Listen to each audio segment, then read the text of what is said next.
Satan had intended to destroy the Jews before God's promise to send a Savior could be fulfilled, but he failed.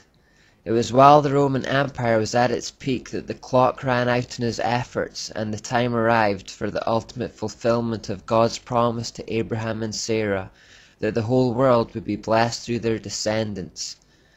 Jesus the Messiah was born. The Jews had made it. They had survived Satan's attempts at seduction and destruction. They had survived the Plan A's and the Plan B's. They had survived the persecutions, invasions, the periods of captivity and general struggles that came with the territory of being God's chosen people in a world full of satanic enemies. The time had come for the serpent's head to be crushed, as prophesied way back in Genesis 3.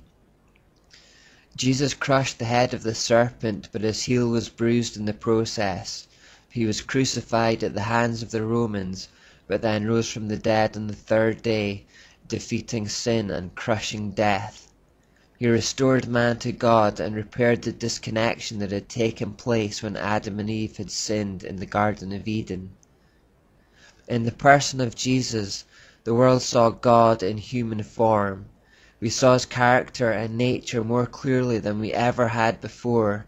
He corrected the errors that had crept into the Jews' religion and revealed and established a new covenant. Jesus' arrival marked a new phase in God's plan.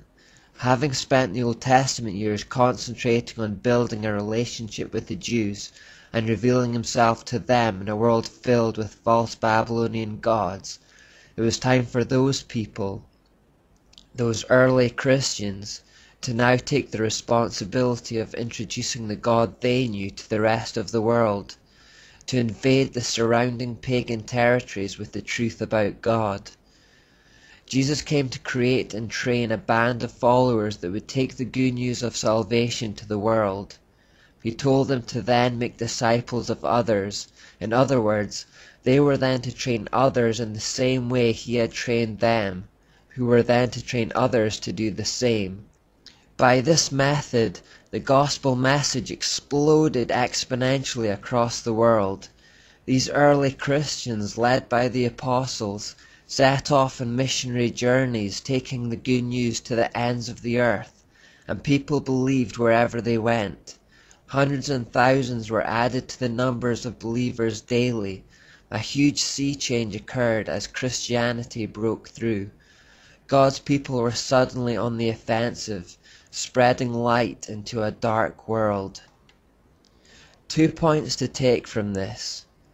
God had spent the Old Testament years introducing himself to the Jews so that they could then introduce him to the rest of us Gentiles. So a key point here is that nothing that God ever gives us is just for ourselves. Everything he gives us is for the benefit of others. Secondly, for church leaders, notice how effective small groups are for explosive growth and really solid discipleship. If Jesus' 12 disciples followed his orders and made 12 disciples of their own, that would be 144 disciples. If they each had 12 of their own, that would be 1,728. If they each had 12, that would be 20,736. If they each had 12, that would be 248,832. And if they each had 12, that would be 2,985,984 disciples. So within 5 phases, we've gone from 12 Christians to almost 3 million. After this Know Your Enemy series is finished, the next step is to know how to engage with and defeat that enemy, so we may go into that at a later stage.